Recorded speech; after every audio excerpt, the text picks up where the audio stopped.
नमस्कार, news net में आपका बहुत बहुत स्वागत है और मैं हूं सुरेश झा। बाबरी मस्जिद का फैसला 6 दिसंबर 1992 को बाबरी मस्जिद तोड़ी गई थी, जिस पर 28 साल के बाद यानी एक लंबे अंतराल के बाद आज सीबीआई की लखनऊ बेंच ने जो अपना फैसला सुनाया है, उससे कहीं ना कहीं आज उन तमाम लोगों को राहत मिली जो इसमें आरोपी थे। यानी 32 लोग थे, जिसमें आपको बता दें लालकृष्ण आडवाणी, MM जोशी, विनय कटियार, कल्याण सिंह, तमाम ऐसे नेता थे जो इसमें शामिल थे। सबकी धुकधुकी लगी हुई थी क्या होगा नहीं होगा, लेकिन आज जो कोर्ट का फैसला आया वो बहुत ही चौंकाने वाला था। कोर्ट ने अपने फैसले में साफ कर दिया कि इस मामले में जो एविडेंस थे उन एविडेंस को नहीं माना जाएगा और सभी को यानी 32 के 32 लोगों को बरी कर दिया। आज इसी विषय पर हमारे साथ बातचीत करने के लिए मौजूद है हमारे साथ विमल राठी जी हैं, जो क्रिमिनल लॉयर हैं। इनसे बातचीत करेंगे कि इस फैसले को किस नज़रिए से देखते हैं। विमल जी, क्या जो फैसला आज आया है बाबरी मस्जिद का 28 साल के बाद, बड़े लंबे अंतराल के बाद, तो कैसे देखते हैं इस फैसले को? ये स्वागत योग्य फैसला है, क्योंकि पूरा केस इलेक्ट्रॉनिक एविडेंस पे बेस्ड था और इलेक्ट्रॉनिक एविडेंस को प्रूव करने के लिए कॉर्पोरेटेड एविडेंस की जरूरत होती है, जो सीबीआई इस केस में कोर्ट के आगे नहीं दे सकी। और जैसा कि हम सब जानते हैं कि ऑल ऑफ सडन मॉब की हुई एक कार्रवाई थी, तो उसके लिए किसी इंडिविजुअल को जिम्मेदार नहीं ठहराया जा सकता।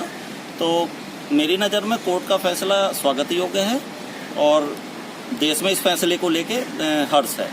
सर, इसमें दो बहुत ही अहम बात कही गई है कोर्ट की तरफ से कि सबसे पहले ये कि जो इसमें एविडेंस थे वो फोटोग्राफ्स थे, उसके आधार पर ये कहा गया कि हम नहीं मानते।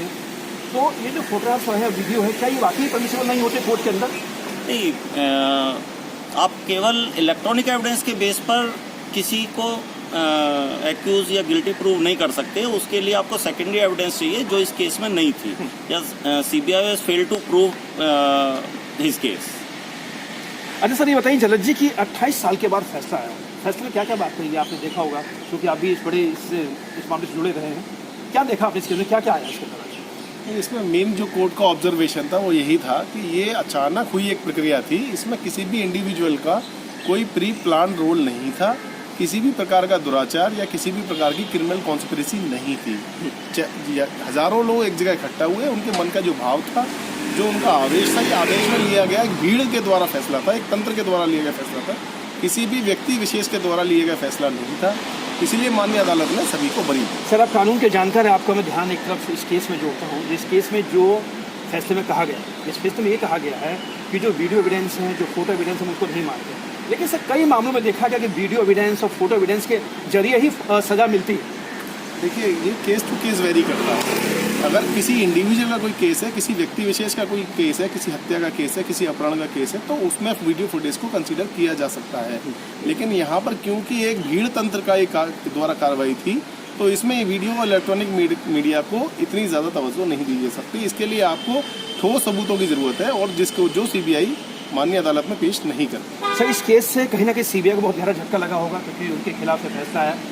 तो क्या सीबीआई इस फैसले को चुनौती दे सकती है कोर्ट में या नहीं दे सकती? यानी ऊंची हाई कोर्ट में, सुप्रीम कोर्ट में चुनौती दे सकती है इसको? देखिए, ये तो डिटेल जजमेंट देखने के बाद ही कहा जा सकता है, लेकिन प्रेमा फेसाई अभी जो जजमेंट के बारे में पता चला है, इसमें ऐसा कोई ग्राउंड मेरे विचार से नहीं है कि सीबीआई अपील में जाएगी, क्योंकि कोर्ट ने बहुत डिटेल जजमेंट इसमें पास किया है और कोर्ट ने कहा है कि 2000 पन्नों का जजमेंट है। यस, उसमें दोनों तरफ से सीबीआई और एक्यूज की तरफ से टोटल 800 पेज के आर्गूमेंट, रिटन आर्गूमेंट फाइल हुए थे, जो डिटेल में कोर्ट ने देखने के बाद अपना एक डिटेल जजमेंट पास किया है। तो और जितना अभी मालूम चला है, उसमें ऐसे कोई ग्राउंड नहीं है कि सीबीआई अपील में जानी चाहिए। अच्छा सर, बताइए कि ओवैसी साहब आज ये कहते हैं कि आज हमारा काला दिवस है जी। तो ओवैसी जैसे नेता जो है इस देश के अंदर कहीं ना कहीं नासूर बन के हैं जी, तो क्या मतलब उनका कहने का कि समझे काला दिवस है, ये दिवस है? देखिए, इस देश के लिए सबसे बड़ा काला दिवस तो उस दिन था जिस दिन ओवैसी साहब ने जन्म लिया था इस देश में, बल्कि दोनों ही ओवैसी बंधुओं ने जन्म लिया था। वो तो आज भी इस देश को सोच रहे हैं कि राजशाही चल रही है, उनके बाप दादाओं की मिल्कियत है ये देश। उन्हें इस देश के संविधान में कोई भरोसा नहीं है। उन्होंने तो पहले जजमेंट आए हैं, जब राम मंदिर निर्माण वाला जजमेंट आया था, उस दिन भी कहा था हम नहीं मानेंगे, अपनी अगली पीढ़ियों को बताकर जाएंगे। तो जिस व्यक्ति को इस देश के संविधान में, सुप्रीम कोर्ट के फैसले में विश्वास नहीं है, तो उस व्यक्ति को मेरे विचार से भद्र समाज में डिस्कस करना भी अपमान है समाज का। चलिए सर, आप लोग का सर बहुत धन्यवाद। ये थे कानून के जानकार जिनसे हमने बातचीत की।